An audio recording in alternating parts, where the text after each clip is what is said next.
Shalom Jemaat GBI Keluarga Kudus.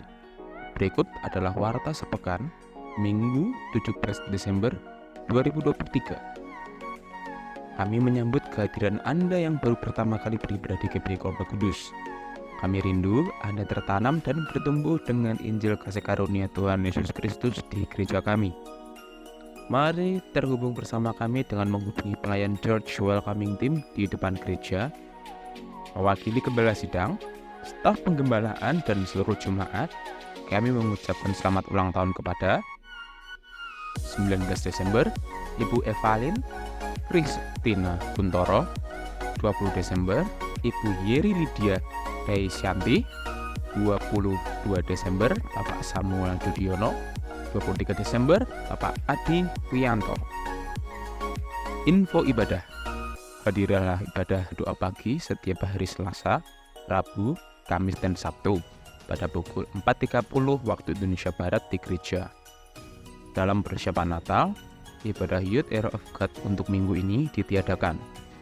Dan untuk adik-adik kesayangan Tuhan Yesus Kristus, jangan lewatkan ibadah Hesed Kids setiap hari Minggu pukul 7 waktu Indonesia Barat di Aula Gereja, lantai 2. Tangan kasih, untuk bulan ini kita fokuskan untuk jemaat GBI Keluarga Kudus yang membutuhkan, sehingga mereka dapat bersukacita di momen Natal ini.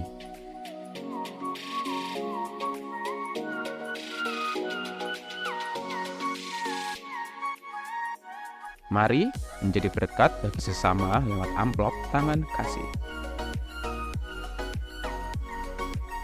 Info ibadah Natal. Bagi anak-anak Hesed Kids yang dikasihi Tuhan, hadirilah ibadah Natal Hesed Kids hari Senin 18 Desember 2023 jam 15 waktu Indonesia bagian Barat. Ibadah umum bagi Jemaat GBI Keluarga Kudus hari Senin tanggal 25 Desember 2023 jam 17.30 waktu Indonesia Barat. Dan ibadah Natal Youth Era of God hari Jumat 5 Januari 2024 jam 16.00 waktu Indonesia Barat. Sebagai wujud ucapan syukur atas anugerahnya di tahun 2023 dan mengawali tahun 2024 dengan ibadah terobosan kelimpahan kasih karunia 7 Januari 2024 pukul setengah 7 pagi di gereja, ibadah disertai perjamuan kasih. Untuk perjamuan kasih, jemaat dapat membawa masakan atau minuman snack atau buah yang akan dinikmati bersama-sama. Bagi jemaat yang ingin membawa dapat berkoordinasi dengan menghubungi Ibu Anis di nomor WA 0858 6990 8271. Untuk ibadah Minggu sore 7 Januari 2024 ditiadakan. Roh Kudus yang ada bersama kita akan membuat kita mampu dan memampukan kita untuk mentaati segala kehendak-Nya. Demikian warta minggu ini. Selamat hari Minggu dan selamat menyambut Natal. Tuhan Yesus memberkati. Bapa yang penuh rahmat, curahkan anugerah-Mu biar kami dapat memiliki perspektif sudut pandang surgawi, sudut pandang kekekalan. Dan itu menghasilkan sebuah perjuangan, sebuah kehidupan yang kami rindu Tuhan untuk sesuatu yang bernilai kekal, dan setiap kesan yang kami berikan kepada orang-orang yang terhubung dengan kami adalah sesuatu yang bernuansa ilahi, kekal, dan surgawi. Seluruh kepenuhan-Mu ada dalam hidup kami dan sedang menuntun, memimpin langkah-langkah kami. Berbicaralah Bapa, demi nama Yesus kami berdoa. Haleluya, amin. Saya silakan duduk kembali. Shalom. Pagi yang sangat baik, pagi yang sangat luar biasa. Saya ingin mengajak saudara untuk melihat satu firman yang mana tadi pagi saya bangun kok rasanya kosong begitu. Saya mulai berdoa, saya menyembah, saya bersyukur. Tuhan, wahyukan. Dan ternyata Tuhan mulai memunculkan ayat ini dan coba saya dalami. Coba kita mau lihat bersama-sama. Dikatakan jikalau kita hanya dalam hidup ini saja menaruh pengharapan pada Kristus, maka kita adalah orang-orang yang paling malang dari segala sesuatu ya. If we are, artinya ini adalah bentuk indikatif. Ya, ini sebuah fakta. Kalau hidup ini kita menaruh pengharapan kepada Kristus hanya untuk hidup yang bersifat sementara, kita bukan orang malang, orang yang paling malang di antara segala manusia. Apa maksud dalam konteks ini bagi Paulus? Paulus sedang memberitakan bahwa Yesus bangkit dari antara orang mati. Karena dari kelompok Yahudi ada mereka satu aliran yang mengatakan tidak ada kebangkitan orang mati. Belum lagi filsafat Yunani mempengaruhi dunia kekristenan waktu itu, sehingga muncullah filsafat hedonisme, dikatakan nanti mati itu adalah akhir dari segala sesuatu. Mari mumpung hidup ini nikmati apa yang kau mau nikmati. Sehingga hari ini saudara kekasih, kita akan melihat sebuah kebenaran yang akan menolong kita supaya kita dapat memahami, betul-betul memahami. Satu ajaran yang sesat dan tentunya bodoh. Kalau mengajarkan kepada umat manusia untuk menjauhi kesenangan dunia, untuk menjauhi kesuksesan yang bersifat sementara, kalau kematian adalah akhir segala-galanya. Itu adalah sebuah penyesatan yang hebat. Dari sisi perspektif lain, Paulus mengatakan, karena Kristus itu dibangkitkan, maka ada kehidupan di balik kematian. Ini yang disebut hidup yang sejati itu di sini. Hidup yang kita jalani ini, kita bisa menjalani hidup yang sejati atau sekedar hidup yang bayang-bayang. Contoh, kalau saudara hidup karena digerakkan oleh alasan yang lahiriah, kita sedang hidup dalam bayang-bayang. Kalau kita hidup secara psikologi, sekarang psikologi digerakkan oleh pemikiran-pemikiran psikologi, kita hidup dalam bayang-bayang. Tapi di dalam kita ada hidupnya Kristus. Dan hidup Kristus itu adalah hidup yang dari kekal kepada kekal. Ketika dia menjadi manusia menyatakan diri hidup kekalnya, yaitu seluruhnya hidup bagi kemuliaan Bapa. Ini kita menerima hidup yang seperti ini. Jadi kalau saudara sudah memiliki roh Kristus, tapi tidak menjalani hidupnya Kristus, ya, satu nilai yang Yesus miliki dari kekekalan, mereka hidup bagi Bapa. Ketika di bumi dinyatakan bagaimana hidup bagi Bapa. Dan roh yang seperti itu sekarang ada dalam hidup kita. Dan betapa jahatnya itu sistem dunia, sehingga sekalipun kita ini memiliki roh Kristus, tapi kita tanpa sadar memiliki sudut pandang duniawi. Kita menjadi orang yang paling malang. Kalau kematian adalah akhir dari segala-galanya. Ya, orang tua yang saya kasihi, tanamkan nilai perspektif ilahi surgawi kekal kepada anak-anak. Kalau saudara hanya berpikiran begini, saya yang penting bisa menguliahkan anak-anak yang terbaik, mereka dapat kerja yang terbaik, dapat pasangan hidup, dapat cucu-cucu yang baik dan menyenangkan. Kalau itu yang saudara tanamkan kuat-kuat pada anak-anak kita, saudara sedang menaruh sebuah kutuk yang hebat. Tanpa sadar, anak-anak kita dibesarkan dalam kondisi paradigma orang tua yang begitu akhirnya mencoba untuk memanfaatkan Kristus dan kuasa kerajaan Allah hanya untuk kesuksesan, kebahagiaan, pengejaran yang bersifat sementara. Orang tua yang benar sudah harus menanamkan rasa takut, hormat kepada Tuhan dari sejak dini anak-anak kita. Kita sedang membentuk anak-anak bukan hanya lewat guru-guru sekolah minggu, tapi juga lewat keteladanan orang tua yang ada di rumah. Betapa beban berat guru-guru sekolah minggu untuk mengajari anak-anak mereka memiliki kehidupan doa. Tapi anak-anak tidak pernah melihat orang tuanya memiliki kehidupan doa yang baik dan sehat. Hari ini, kalau pengejaran saudara hanyalah kesuksesan yang bersifat sementara, promosi yang bersifat sementara, itu kita orang yang paling malang. Apakah kita tidak ingin mengalami promosi dalam dunia kerja, dunia bisnis, dalam hidup kita? Yes, tapi itu sarana. Alkitab mencatat orang-orang yang hebat.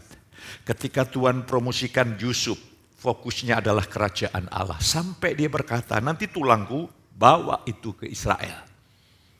Sadrak, Mesak, Abednego ada di negeri Babel. Sekalipun dia memiliki posisi yang hebat, tetap orientasinya adalah kekekalan dan kerajaan Allah. Saudara harus sedia, kalau sudah diberkati, kumpulkan dana, kuliahkan anak-anak sambil berbisik, nak, kesuksesan yang kau raih hanyalah sarana. Tujuannya engkau menjadi misionari kerajaan Allah. Itu baru orang tua yang menanamkan nilai-nilai kekekalan. Tidak mungkin kita orang tua memiliki perspektif duniawi, mengharapkan anak-anak rohani, itu mustahil. Karena apa yang ada dalam benak pikiran kita, itu terekspresi lewat hidup kita. Dan itu tertanam kuat. Lewat pengalaman hidup, anak-anak melihat orang tuanya, fokusnya, pengejarannya, value-nya, nilai-nilainya. Mulai hari ini, saudara dalam profesi pekerjaan apapun, ketika saudara berhubungan dengan orang lain itu anugerah. Sekalipun orang itu menyenangkan atau tidak menyenangkan, itu anugerah yang luar biasa. Allah yang berdaulat, dia mengatur pertemuan-pertemuan itu. Pertanyaannya, engkau memberi kesan kepada orang-orang yang terhubung dengan saudara dengan perspektif yang kekal atau perspektif yang sementara? Ternyata hidup yang sementara ini harus saudara pakai untuk tujuan nilai kekekalan. Saudara bisa baru masuk akal, mengapa ya para misionari yang dari Eropa pergi ke Batak menderita mati di sana, yang ke Papua, yang ke negeri-negeri negara-negara lain yang tertutup. Mengapa? Mereka meninggalkan zona nyaman, meninggalkan masa depan yang terbaik di negerinya, harus pergi ke satu daerah yang baru, bukannya disambut dianiaya, karena dia mengerti bahwa kematian bukan akhir segala-galanya. Kematian adalah jembatan untuk kita masuk dalam keabadian bersama Yesus selama-lamanya. Saya berdoa supaya hari ini saudara memiliki cara pandang yang baru, sudut pandang yang baru saudara masuk akal. Kalau Paulus katakan, kami memperhatikan yang tidak kelihatan, karena yang kelihatan itu sementara, yang tidak kelihatan itu kekal. Saudara bisa memahami, oh cara berpikirnya Paulus begitu tuh karena dari pemahaman Kristus dibangkitkan, berarti ada kebangkitan orang mati, berarti ada kehidupan setelah kematian. Ini yang harus menjadi pusat hidup kita. Ini harus jadi pusat pengejaran kita, pusat perjuangan kita. Gunakan segala sesuatu yang Tuhan anugerahkan pada saudara untuk sesuatu yang bernilai kekal. Untuk punya dampak yang bernilai kekal. Kalau tidak, kita menjadi bagian orang yang celaka. Ya kalau kita sendiri sih tidak apa-apa. Tapi kalau kita memberikan pengaruh pada orang lain itu tadinya sungguh-sungguh, gara-gara kita ini mempengaruhi dengan kalimat kata-kata yang bersumber dari cara berpikir yang belum dibaharui, maka orang itu jadi kendor pengiringannya kepada Tuhan. Jadi tidak sungguh-sungguh pengiringannya kepada Tuhan. Kita termasuk orang-orang yang akan menghadap pengadilan Tuhan. Dan apa yang harus kita pertanggungjawabkan dipertanggungjawabkan di hadapan Tuhan. Mari hari ini jadilah jemaat yang sungguh-sungguh di dalam Tuhan. Tapi saya yakin Tuhan membuat engkau sungguh-sungguh. Saudara harus makin pasrah saja. Saudara tidak bisa kok juga berjuang dengan kekuatan diri, tidak bisa. Tapi ketika saudara mendengar firman, Roh Kudus mulai bekerja, menyingkapkan sesuatu, area yang belum saudara serahkan sama Tuhan, serahkan sama Tuhan. Ini hukum kerajaan Allah. Semakin saudara menyerahkan hidup saudara ke dalam tangan Tuhan, Tuhan semakin memiliki saudara. Tuhan semakin berdaulat, berkat kemuliaannya semakin nyata. Tidak mungkin saudara mengalami kepenuhan berkat Tuhan sebelum kau menyerahkan hidupmu sungguh-sungguh kepada Dia. Ini sebuah hukum. Semakin kau menyerahkan hidupmu kepada Tuhan, kau semakin menikmati Tuhan lebih dan lebih dan lebih lagi. Nah, hari ini saya ingin ajak saudara untuk melihat hidup ini sebuah perjalanan. Hidup ini bukan sebuah permainan. Hidup ini sebuah perjalanan. Saya kemarin membesuk bersama istri saya, ya, bersama Dr. Yuniarti, ya. Kami seringkali terus kontak-kontakan, ada orang yang sakit, kami selalu datang. Dan Tuhan berikan saya perspektif baru. Ketika saya melihat anak Tuhan di atas tempat tidur dan tidak bisa berbuat apa-apa. Kalau Roh Kudus bekerja dan Roh Kudus mulai menyatakan kehendak rencananya, saya jamin penyesalan demi penyesalan pasti akan terjadi. Ketika tahu sampai titik di mana kematian hanya menunggu waktu. Sekali lagi, ketika memiliki kesadaran titik di mana kematian hanya menunggu waktu. Maka ketika orang itu berkata sama saya, Pak Petrus, maafkan saya. Maafkan kesalahan saya. Saya pulang, Tuhan. Kalau aku sehat, ini artinya untuk Tuhan. Tidak ada artinya kesehatan saudara sehat, tapi engkau hidup untuk diri sendiri. Kadang-kadang di dalam anugerah Tuhan, Tuhan izinkan sakit supaya kita melihat hidup dari perspektif yang berbeda. Kalau saudara sehat tapi hidup untuk kepentingan diri sendiri, engkau sedang menambah dosa. Iya, kalau hanya untuk diri sendiri, tapi pengaruh dosa yang kita berikan kepada orang lain akan mempengaruhi banyak orang. Tapi hari ini hidup adalah sebuah perjalanan. Apakah saudara hidup secara jasmani atau hidup secara rohani, ini yang menentukan baik untuk yang sementara sampai kepada keabadian. Mari saya ajak saudara untuk melihat satu kebenaran, ya, supaya saudara bisa melihat hidup secara jasmani atau rohani. 1 Korintus 3 ayat yang pertama berkata seperti ini. Kita baca bersama-sama 2, 3. Dan aku saudara-saudara, pada waktu itu tidak dapat berbicara dengan kamu seperti dengan manusia rohani, tetapi hanya dengan manusia duniawi yang belum. Imajinasi saya jalan. Kalau menurut beliau Bapak Ayub, tanah seluas ini kan lebih baik digunakan untuk kepentingan diri dan keluarga. Tapi ketika yang didedikasikan untuk Tuhan, inilah yang bernilai kekal. Ini yang menyertai Bapak kita sampai kepada keabadian. Apa yang kau miliki, kalau kau gunakan hanya untuk diri sendiri, hanya berakhir di tempat kubur. Tapi apa yang kau miliki, waktu, tenaga, bakat, talenta, uang, untuk kepentingan kerajaan Allah, itu kau bawa sampai kepada kekekalan. Lah hari ini Paulus mengatakan, aku ini tidak bisa berbicara kepada kamu dengan secara rohani. Karena jemaat di Korintus ini hidup secara duniawi. Sama dengan hidup secara manusiawi. Sama dengan hidup secara daging. Sama dengan hidup mengandalkan diri sendiri. Ini gambaran kondisi jemaat yang ada di Korintus. Akibatnya diberi karunia-karunia juga salah di penggunaannya. Mereka karunia itu harusnya untuk melayani malah untuk bersaing. Ya. Persaingan antara saya bisa bahasa roh, saya bisa punya karunia ini dan itu.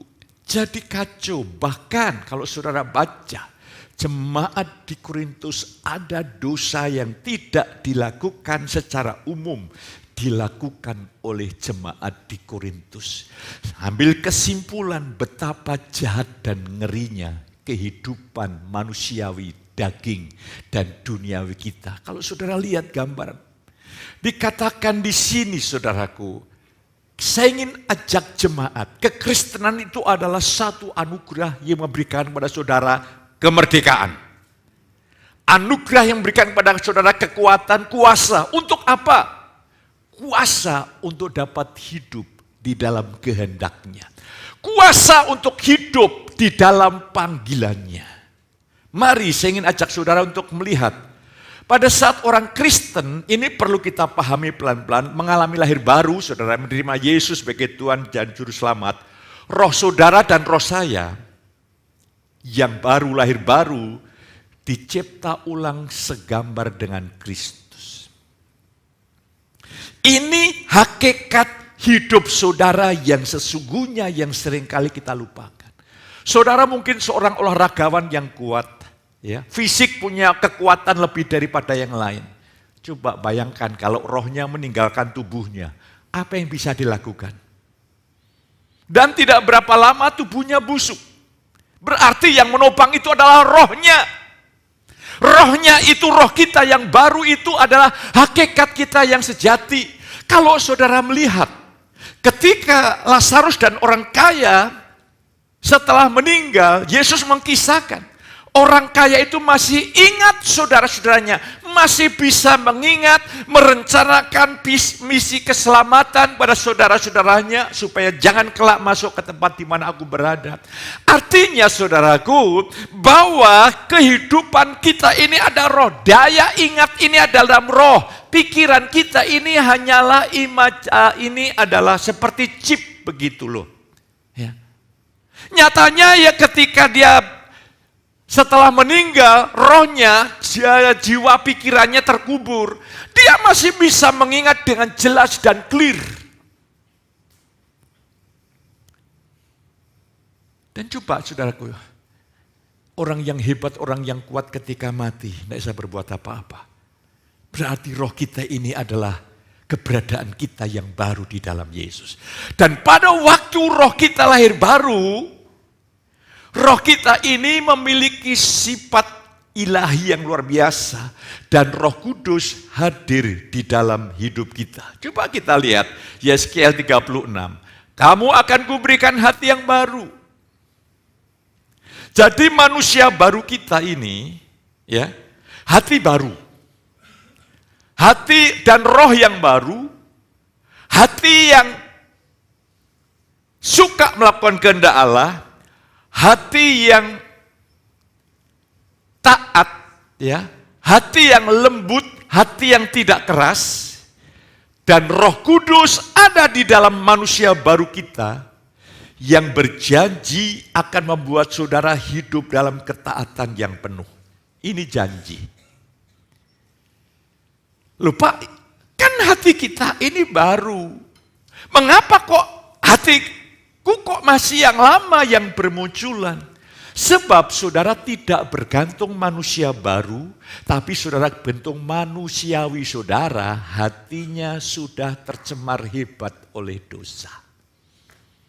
Kalau saudara tinggal dan mengikuti tuntunan dari manusia baru saudara, maka hati yang baru itu baru beroperasi.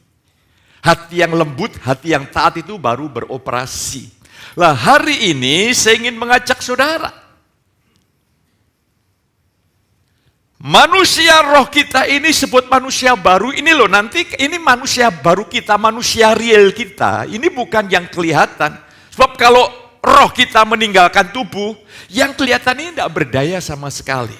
Lah, manusia roh kita ini dicipta segambar dengan Yesus. Memiliki sifat kodrat Kristus. Dan roh Allah menyatu di dalam roh kita.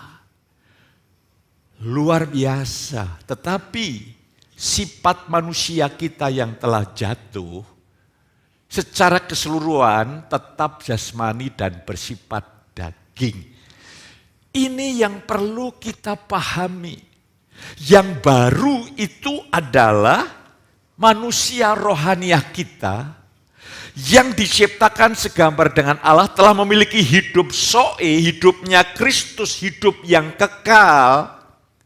Sebetulnya kalau saudara berjalan mengikuti pimpinan rohmu yang baru, manusia kita yang baru, hidup bagi Bapa Allah itu normal dan alami. Katakan amin. Merendahkan hati itu alami. Hidup rohani itu alami. Natural dan menyenangkan, pelayanan, berkorban, menderita karena Kristus itu ada sukacita yang luar biasa. Itu manusia baru kita ini luar biasa. Lah, Tuhan sebetulnya ingin sebagai manusia baru kita hidup dalam dunia baru. Dunia baru itu bukan dunia baru yang akan datang. Dunia yang baru, dunia realitas ilahi, dunia supranatural. Saudara harusnya hidup dalam dimensi supranatural. Di mana ketika engkau menghadapi kebutuhan, itu kesempatan engkau melihat kebutuhanmu terpenuhi dengan mukjizat. Ketika engkau menghadapi peperangan, engkau bisa berkata seperti Daud, ia menyediakan hidangan bagiku di hadapan lawanku. Ini yang harus terjadi. Ini yang harus kita alami sehingga kita bisa memberi kesan kepada banyak orang yang bernilai kekal dan abadi. Mari kita akan lihat. Selanjutnya dalam diri orang percaya, ya mulai hari ini hanya orang Kristen yang mengalami peperangan antara rohnya yang baru dan sifat manusiawi yang sudah jatuh di dalam seluruh keberadaan manusiawi kita ini. Ada peperangan di sana. Dan saudara, peperangan itu bukan dari luar, di dalam ini loh. Lah seringkali ketika saudara belum memenangkan peperangan ini, saudara mudah konflik dengan orang lain. Karena itu ekspresi konflik batin kita yang belum terselesaikan. Saya berdoa supaya hari ini konflik itu harus berakhir. Karena Tuhan berjanji jika engkau hidup menurut roh, engkau tidak akan mengikuti keinginan daging.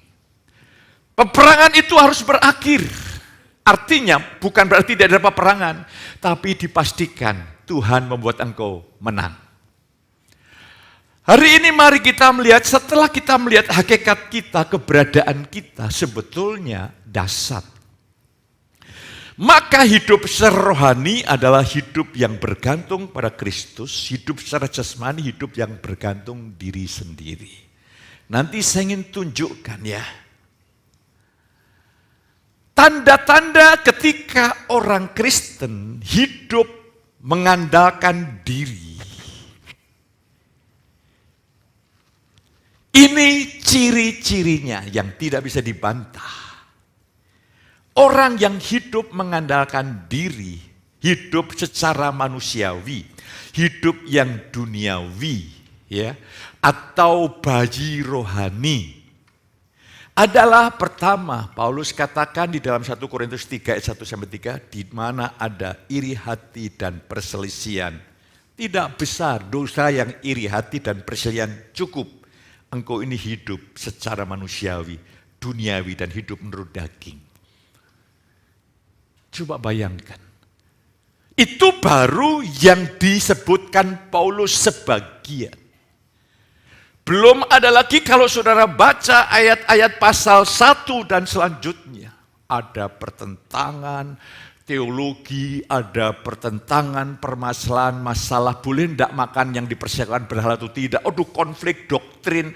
Aduh, begitu banyak keributan di dalam jemaat di Korintus. Dan hidup dah kedagingan. Dan tentunya hasilnya adalah tidak ada kepuasan, tidak ada damai, tidak ada sejahtera. Tidak lagi bisa memberikan kesan yang ilahi kepada orang yang sengaja Allah pertemukan dengan saudara.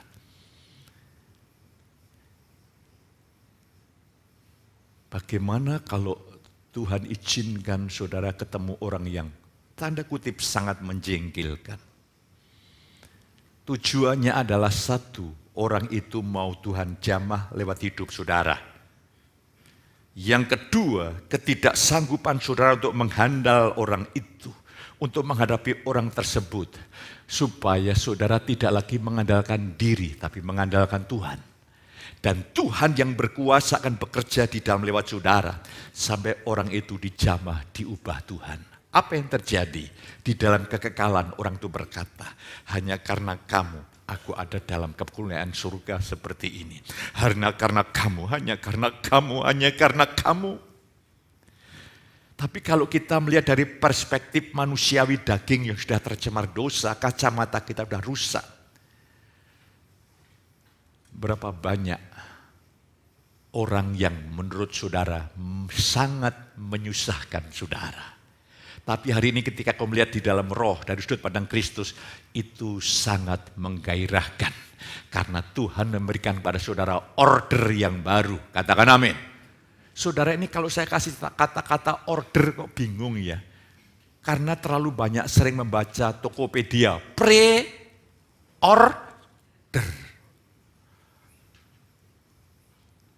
Mari kita hidup ini sekarang ini, kita ini harus nilainya, hidup ini sementara. Di balik kematian hidup yang kekal. Dan hidup yang sementara ini betapa sia-sianya kalau kita ini mengejar hal yang bersifat sementara. Dunia ini tidak bisa memuaskan kita. Tidak bisa. Mari kita lihat tanda-tanda orang yang hidup secara manusiawi, hidup menurut dirinya sendiri. Hidup menurut daging. Makanya tahun depan ada anugerah besar bagi saudara. Secara step by step, langkah demi langkah, saudara dikondisikan masuk dalam suasana rohani di mana saudara bisa bertumbuh maksimal lewat yang namanya care group. Itu anugerah besar bagi saudara. Respon di tangan saudara. Hari ini, karena apa? Saya tidak ingin ini terjadi. Terus, orang Kristen yang dalam kedagingan ingin berbuat baik, tetapi tidak sanggup. Usaha untuk taat gagal, komitmen tidak mentaati komitmen. Unstabil rohannya, tidak stabil, moody ya, ikut moodnya. Dan mereka melakukan apa yang tidak diinginnya. Paulus berkata, aku ingin berbuat baik, tapi justru yang jahat yang aku lakukan. Kalau tanda-tanda ini ada pada saudara, jangan salahkan lingkungan. Lingkungan itu hanyalah stimulus untuk apa yang ada di dalam. Kalau yang di dalam saudara ini daging, hidup bergantung diri sendiri, maka semua yang ada di luar hanyalah pemicu untuk yang di dalam terekspresi keluar. Tetapi kalau saudara hidup menurut roh dan saudara hidup Kristus yang bekerja, maka semua yang di luar ini justru membuat Kristus terekspresi keluar. Hari ini, hiduplah secara rohani. Jangan secara daging bergantung diri sendiri. Kadang-kadang saya membuka YouTube. Orang-orang memuji, wah pengkhotbah si A ini hebat. Banyak pengikut-pengikutnya, follower-followernya banyak. Dan ketika saya pelajari dengan segala kerendahan hati dan minta pimpinan Tuhan, hanya satu yang kurang.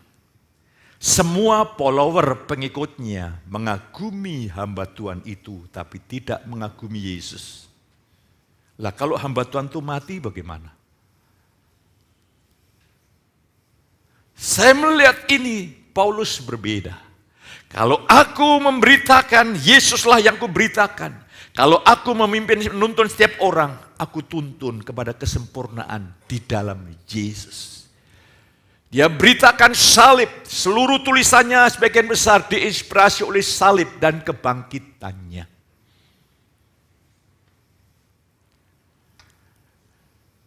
Jadi mari saya ingin ajak saudara empat ini, ya, triple C. Ya, CCC, Christ Center Church. Gereja yang berpusatkan Kristus itu harus betul-betul terwujud dan terjadi. Para hamba-hamba Tuhan bisa dipanggil pulang dalam kekekalan, tapi Kristus tidak pernah meninggalkan saudara. Selanjutnya adalah ini gambaran orang Kristen yang masih hidup dalam daging. Mereka masih berusaha dengan kekuatan sendiri, bukan dengan kuasa roh. Mari kita akan lihat kendala-kendala mengapa ya. Kita sudah diajar, seringkali banyak jemaat begini, Pak kok areanya kok di sekitar itu? Ya Pak, lah di sekitar ini aja belum nangkap kok saudara. Belum nangkap itu artinya saudaraku belum paham. Kalau saudara paham, engkau bisa praktekkan dalam hidup. Contohnya, lo mengapa Kristus ada bersama dengan kita? Saudara masih susah, khawatir, gelisah, takut, cemas, bimbang, ragu. Itu kan gambaran tidak percaya, tidak menghormati Tuhan. Mengapa? Karena pertama kita tidak punya pengalaman pribadi dengan Tuhan. Yang kedua kita bukan hidup untuk Tuhan, tapi hidup untuk yang kita khawatirkan itu. Lah, hari ini saya ingin mengajak, jangan sampai jemaat GBI di Kudus, di Demak dan di Torejo hidup mengandalkan diri sendiri, berusaha dengan kekuatannya, dengan gertak gigi, tapi hasilnya adalah kosong.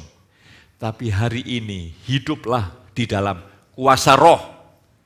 Dan kalau roh Tuhan, roh Kristus bekerja dalam diri saudara, hasilnya luar biasa. Jauh lebih dari apa yang saudara doakan dan pikirkan. Mengapa saudara tidak berani mengharapkan hal-hal yang besar dalam hidup kekristenan kita? Karena kita ini hanya punya pengalaman trauma bahwa kekristenan itu menyusahkan, membuat gelisah, membuat gagal usaha. Akhirnya konsep pikir saudara menarik kesimpulan, jangan-jangan nanti ke depan juga sama. Tidak. Makanya hari ini saya ingin ajak saudara untuk melihat, andalkan Yesus dalam segala perkara. Kita punya kekuatan, banyak orang di luar Kristus bisa melakukan hal yang besar, tapi tetap terbatas. Ada dua kendala, mengapa orang tidak menjalani hidup, berkali-kali saya katakan, menjalani hidupnya Kristus. Kalau yang hidup aku, udah deh. Hidup ini menderita, sengsara. Ya, kalau bercerita tentang berkat, aku ini orang yang paling diberkati.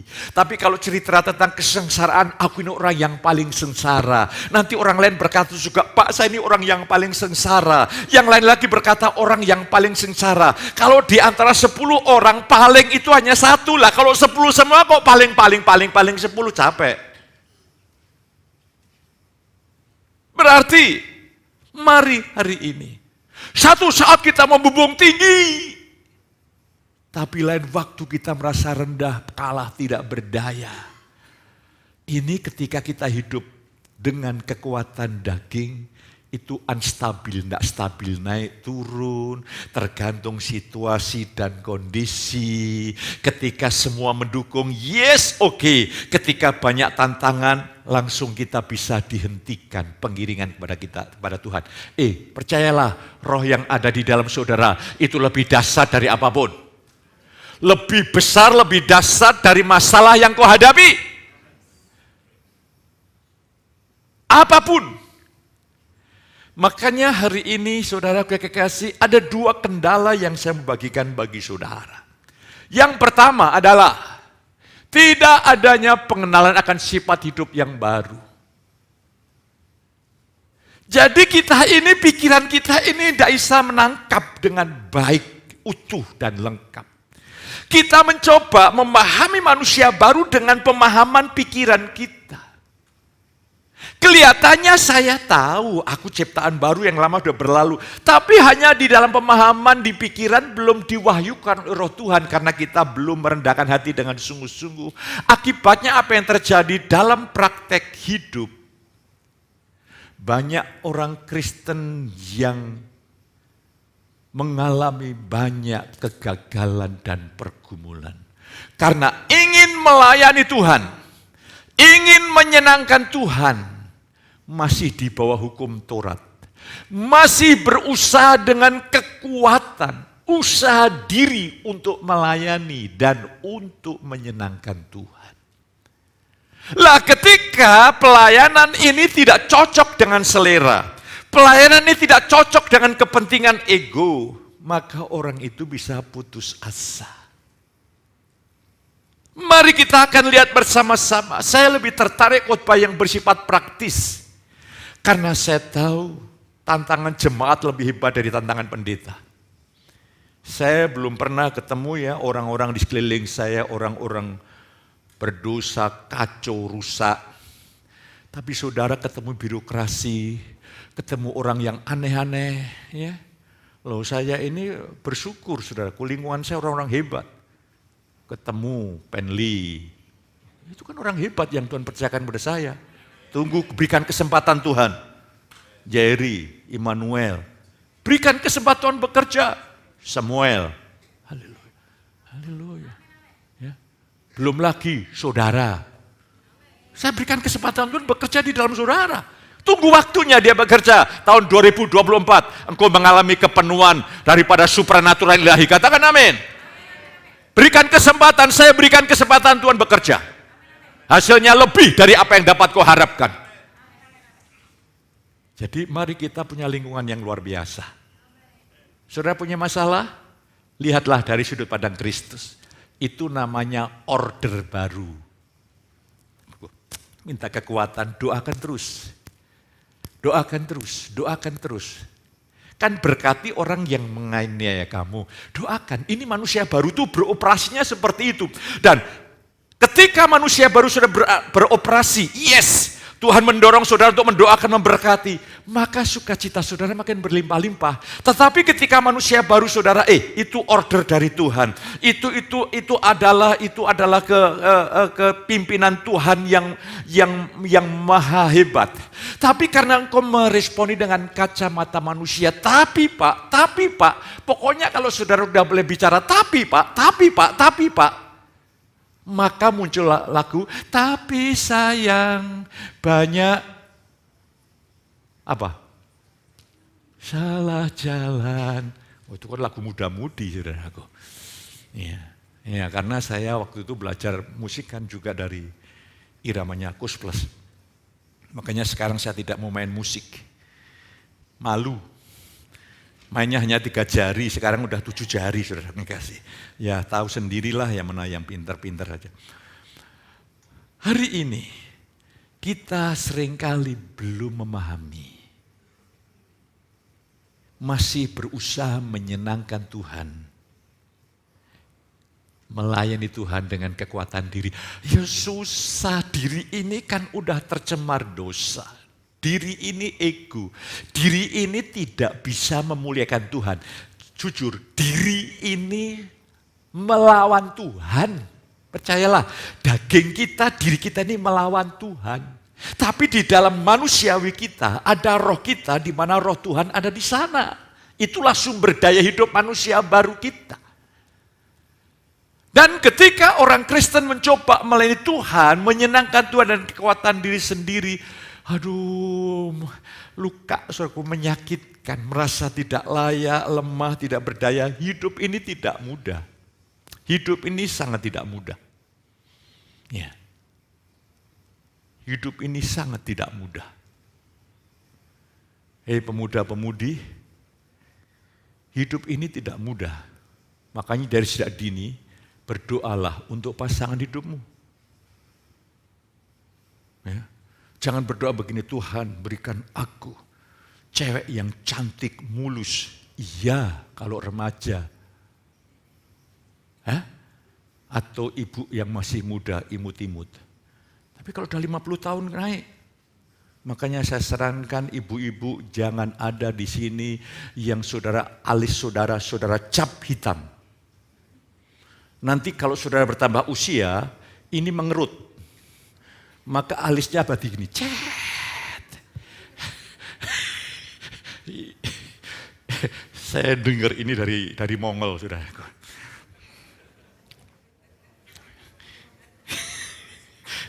Jadi saudara jangan bilang saya mengada-ada, kebetulan kok saya dengerin itu kok lucu ya. Makanya ibu-ibu jangan itu dicap hitam. Usia bertambah nanti bisa kayak lukisan gunung gitu. Haleluya. Tapi pemuda-pemuda berdoalah, Tuhan berikan aku penolong yang bisa membawa aku mengejar nilai-nilai kekekalan. Loh kok enggak ada aminnya? Ini banget saudara. Saya tolong saudara kegas. Haleluya. Haleluya. Sehingga wanita juga berdoa. Ingat, wanita ini kalau masih pacaran kelihatannya sok berkuasa begitu. Ya. Tolong jemput dong. Padahal bisa sendiri. Haleluya. Tolong antar. Ya. Tapi kalau engkau sudah menikah, engkau ada di bawah kaki suamimu. Haleluya. Maka Tuhan berikan aku kelak suami sebagai imam.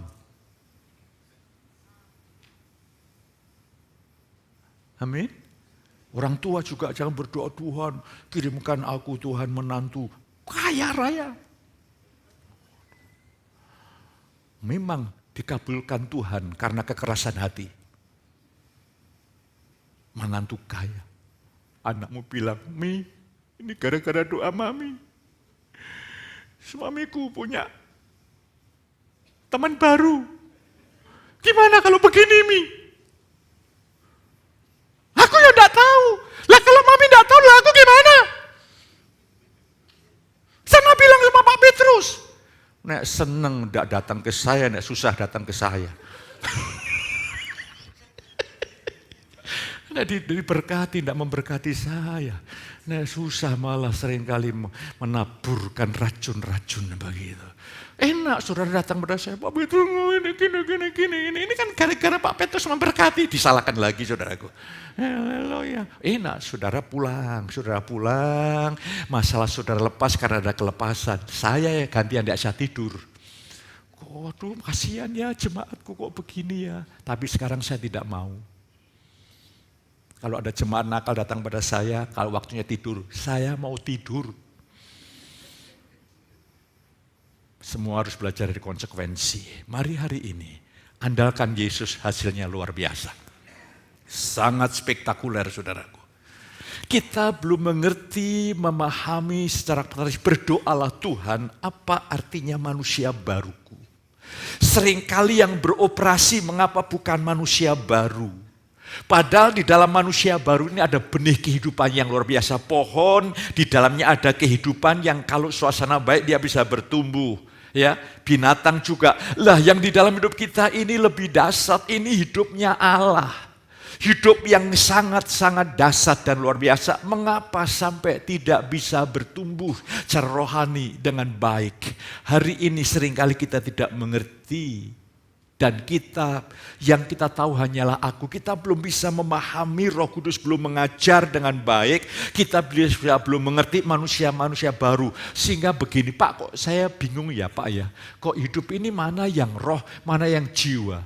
Itu karena belum menangkap. Ya, belum bisa menangkap. Kalau saya bahasakan seperti jemaat di Korintus ini bayi rohani. Bukan berarti saudara nanti, wah kalau begitu saya tidak mau tanya sama Pak Petrus. Begitu saya sharing langsung Pak Petrus bayi rohani. Bukan. Bukan. Karena bayi rohani tidak bisa menangkap perkara-perkara rohani. Prakteknya ini loh yang penting, bukan teorinya. Praktek sehari-hari kita mulai berdampak. Semua mulai punya nilai-nilai yang mulia dan kekal. Yang kedua ini yang saya membagikan bagi saudara. Kehidupan orang percaya, operasi hidup yang baru itu hanya hidup oleh iman. Katakan amin. Jadi kalau saudara hidup dengan apa yang kau lihat, kau dengar, kau rasa, saudara hidup secara manusiawi, hidup dalam panca indera lahiriah ini, maka saudara unstabil, semua di luar firman Allah berubah-ubah semuanya. Tapi hidup secara rohani, roh kita ini punya alat yang namanya iman. Punya alat. Indera rohani ini iman. Seringkali kita ini berjalan bukan dengan iman, tapi berjalan dengan perasaan, berjalan dengan penglihatan. Ya. Lah terus saudaraku jangan ditarik terlalu jauh konteksnya ini hubungan dengan Tuhan. Lah Pak kalau berjalan dengan iman, lah saya kalau masak apakah saya pakai iman? Oh, jangan ditarik kemana-mana saudaraku harus jangan sampai di luar konteksnya. Saya, saudara, kalau main sepak bola, maksud main dengan iman? Kan bukan, saudara, kekasih, haleluya. Ya. Semua ada konteks dan penggunaannya yang baik dan tepat. Lah hari ini, orang benar akan hidup oleh iman. Artinya, saudara dan saya hidup dalam kuasa Allah dan sanggup melakukan kehendak Allah hanya oleh iman. Habakuk berkata orang benar akan hidup oleh iman. Imannya Habakuk itu di dalam perjanjian baru sampai dikutip 3 kali. Betapa hebatnya. Seperti apa iman Habakuk? Sekalipun kambing domba terhalau dari kandang. Ya. Sekalipun HP-ku jadul.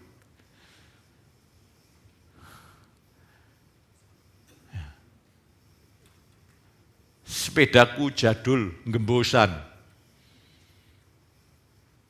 Rantainya pedotan. Tapi aku kan bersorak-sorai di dalam Tuhan. Itu bahasa yang saya tarik terlalu jauh ekstrim. Saudara kan enggak, sangat tergantung perasaanmu.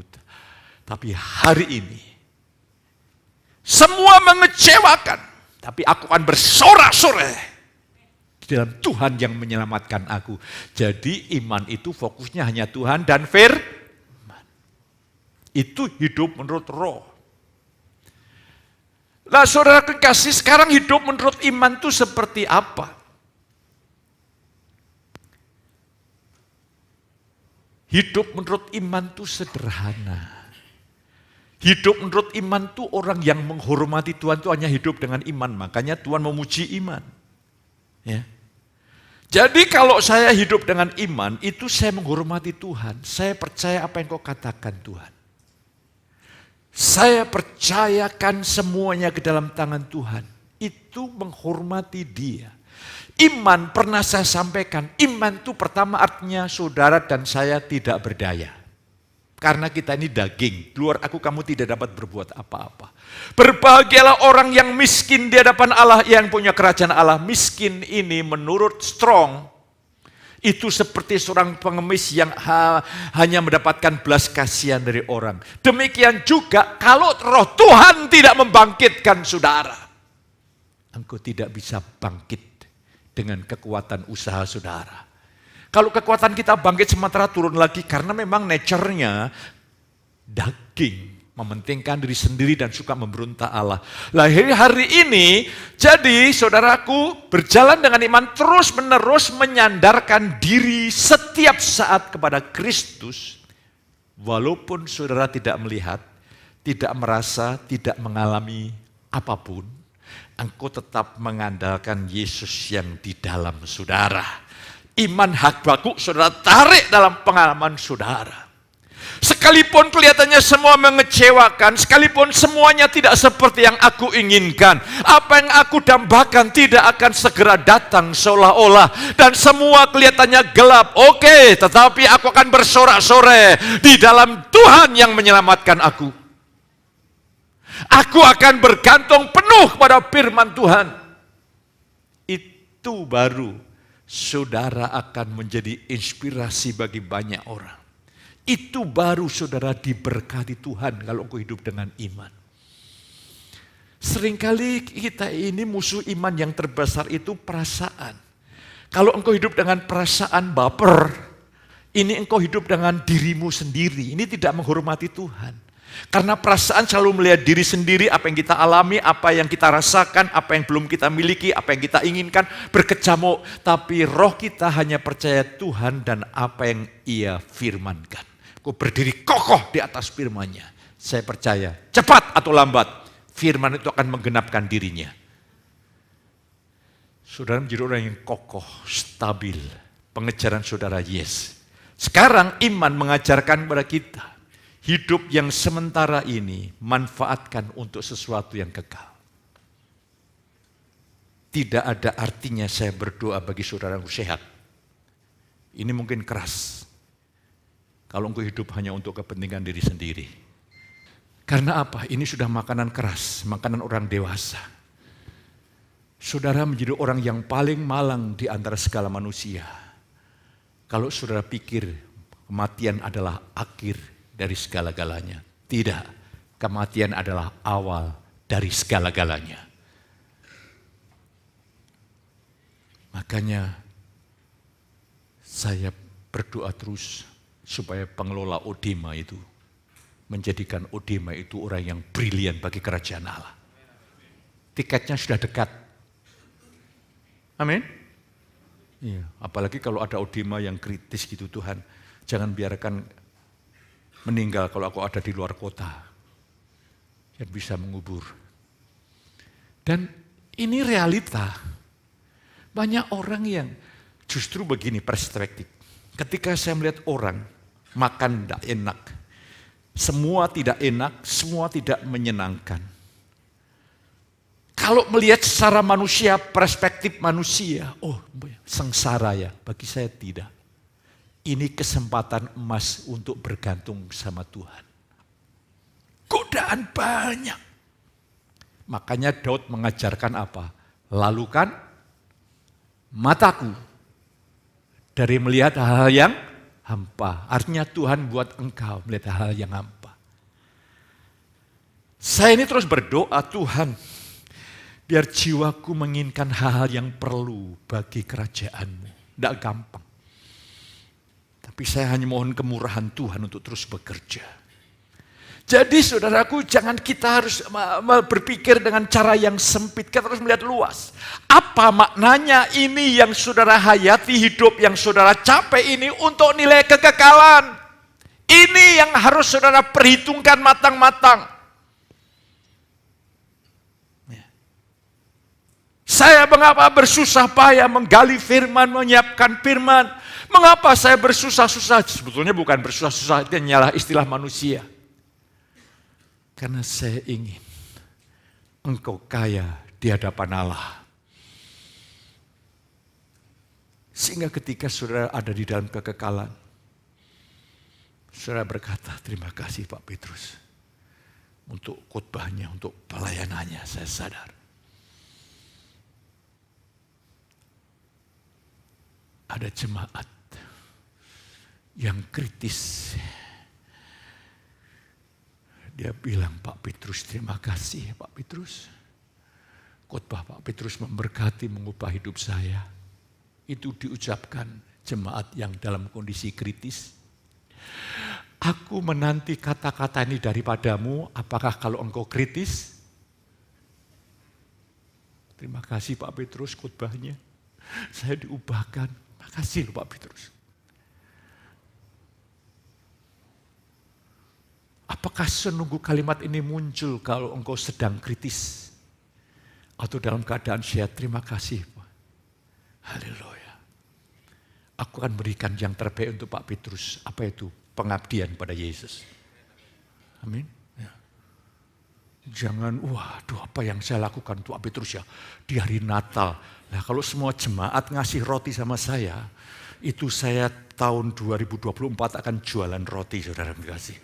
Nanti mau pipi saya kayak roti melentuk-melentuk, apalagi bakpao, wedi gitu. Jangan, jangan saudaraku. Ya, haleluya. Engkau bisa bersyukur ketika engkau mengabdi kepada Yesus. Mari kita andalkan Tuhan. Terus selanjutnya, hidup secara rohani. Kristus hidup di dalam aku. Katakan amin. Dia sendiri adalah hidupku dan kekuatanku.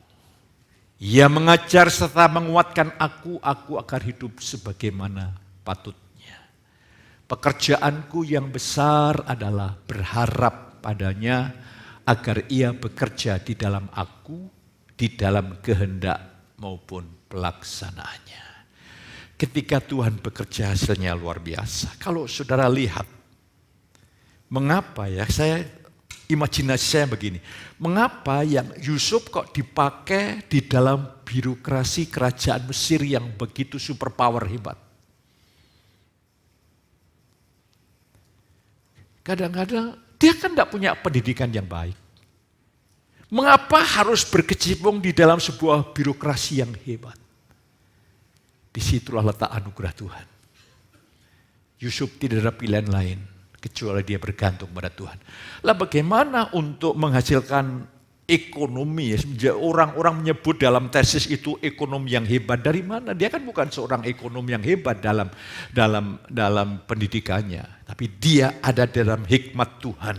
Ketika raja mimpi, dia menerjemahkan dengan tepat dan akurat. Orang menyebut itu dengan segala filsafatnya ekonomi yang hebat. Saat Daniel dipakai luar biasa di birokrasi. Saya baca hamba Tuhan yang terkenal di Indonesia. Banyak filsuf-filsuf yang menghasilkan sesuatu yang tidak berguna bagi kehidupan manusia. Dan dia bilang karena hanya orang yang takut akan Tuhan. Sumber hikmat dan pengetahuan. Para filsuf itu saudara jangan kagum, itu adalah produk manusia. Dan prinsipnya sama, filsafat itu hanya mengajarkan manusia berjuang dengan kekuatan diri sendiri. Karena apa? Dia produk manusia. Tidak ada pewahyuan sama sekali. Hari ini ada pewahyuan, Kristus di dalam saudara segala-galanya.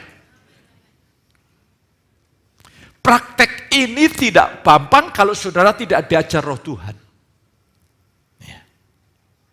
Ada saatnya saya berdoa, saya minta pewahyuan menyingkapkan. Ada saatnya Tuhan suruh saya menanti. Dibutuhkan kerendahan hati sebagai seorang anak. Kalau engkau tidak menyingkapkan, otakku tidak bisa nangkap Tuhan.